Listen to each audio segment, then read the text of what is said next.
الحمد لله رب العالمين، والصلاة والسلام على سيد الأنبياء والمرسلين سيدنا ونبينا محمد وعلى آله وصحبه أجمعين. أما بعد، رب اشرح لي صدري ويسر لي أمري واحلل عقدة من لساني يفقه قولي. بھائیو اور دوستو، ماں اور بہنوں، السلام علیکم ورحمۃ اللہ وبرکاتہ.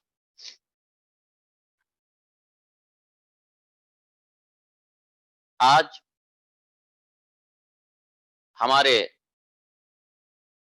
اس ہفتہ واری بیان کا عنوان ہے حقوق الزوجین. زوجین یعنی شوہر اور بیوی، یعنی میاں بیوی کے آپس میں ایک دوسرے کے حقوق، یہ آج کا عنوان. اب یہ ایک اہم موضوع ہے جس کی سب کو ضرورت پڑتی ہے تاکہ سب کو پتہ چلے، شوہروں کو بھی بیویوں کو بھی، کہ شریعت اسلامیہ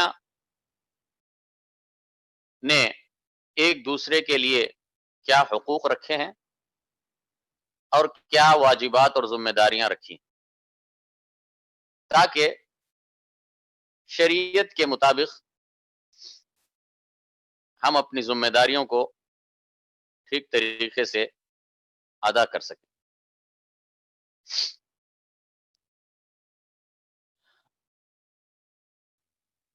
اللہ تعالیٰ کی نشانیوں میں سے ایک نشانی یہ نکاح یا شادی ہے. یہ اللہ کی نشانیوں میں سے ایک بڑی نشانی. اسی لیے اللہ تعالیٰ فرماتا ہے وَمِنْ آيَاتِهِ أَنْ خَلَقَ لَكُم مِّنْ أَنفُسِكُمْ أَزْوَاجًا لِتَسْكُنُوا إِلَيْهَا وَجَعَلَ بَيْنَكُم مَّوَدَّةً وَرَحْمَةً إِنَّ فِي ذَلِكَ لَآيَاتٍ لِقَوْمٍ يَتَفَكَّرُونَ.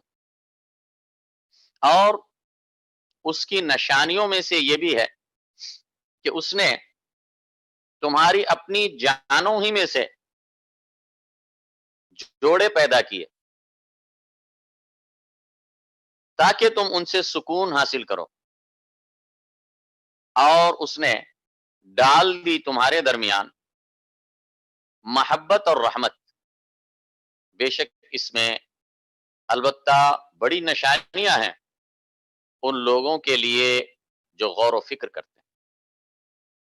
نعم، غور و فکر کریں گے تو اس میں اللہ کی بڑی نشانی ہے کہ کس طریقے سے کہ دو اجنبی اشخاص، ایک مرد اور ایک عورت، جب نکاح کے بندھن میں جڑ جاتے ہیں تو اس کے بعد وہ دونوں جو اجنبی تھے ان کے درمیان ایسا گہرا تعلق اور رشتہ قائم ہوتا ہے کہ وہ ایک دوسرے کے بغیر رہ نہیں سکتے، ایک دوسرے سے بے انتہا محبت کرنے لگتے ہیں اور ایک دوسرے کے ساتھ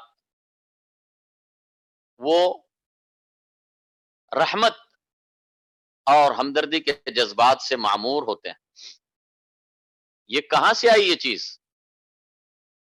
یقیناً یہ اللہ کی نشانیوں میں سے ایک نشانی. عقد زواج یا عقد نکاح یہ بھی ایک عقود میں سے ایک عقد ہے، ایگریمنٹس میں سے ایک ایگریمنٹ ہے. اس عقد کے نتیجے میں عاقدین یعنی زوجین کے درمیان کچھ حقوق اور کچھ واجبات عائد ہوتے ہیں متبادل طریقے سے.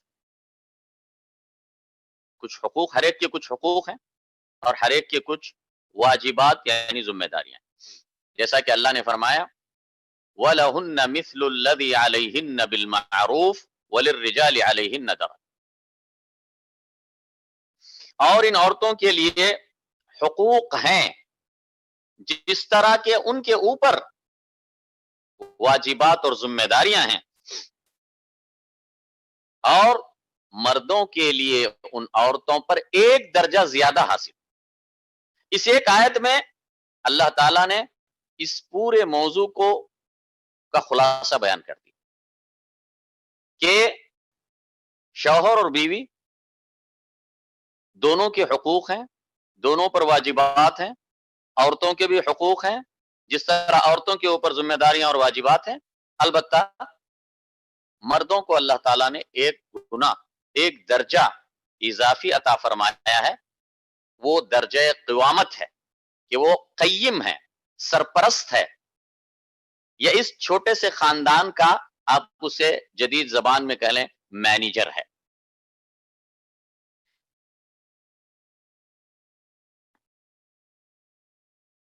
تو یہ جو اللہ تعالیٰ نے حقوق رکھے ہیں، جو ذمہ داریاں رکھی ہیں، یہ اس پہ عمل آدمی کیسے کرتا ہے؟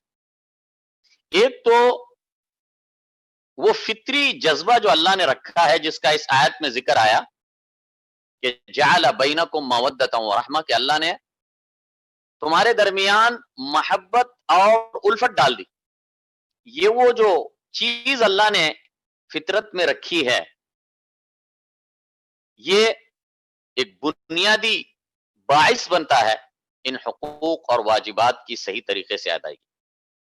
پھر اس کے بعد اسلامی شریعت نے اس کو قانونی حیثیت دی ہے، ان حقوق اور واجبات کو، تاکہ اگر کوئی فریق اپنی ذمہ داریوں سے پہلو تہی کرے یا اپنی ذمہ داریوں سے بغاوت کرنے جائے، تو تاکہ قانون کے تحت اس کو ان ذمہ داریوں کی ادائیگی پر اس کو مجبور کیا جا سکے اور صاحب حق کو اس کا حق دلایا جا سکے۔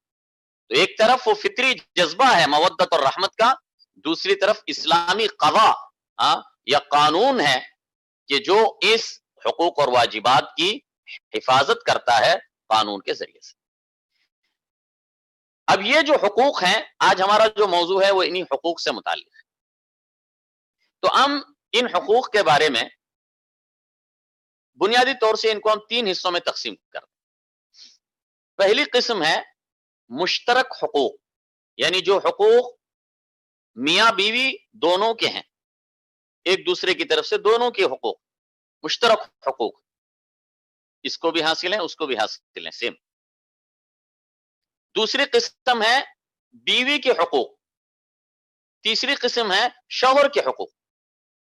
تو ہم تینوں پر ہم بات کرتے ہیں اور اختصار کی کوشش کرتے ہیں تاکہ آپ کا زیادہ وقت نہ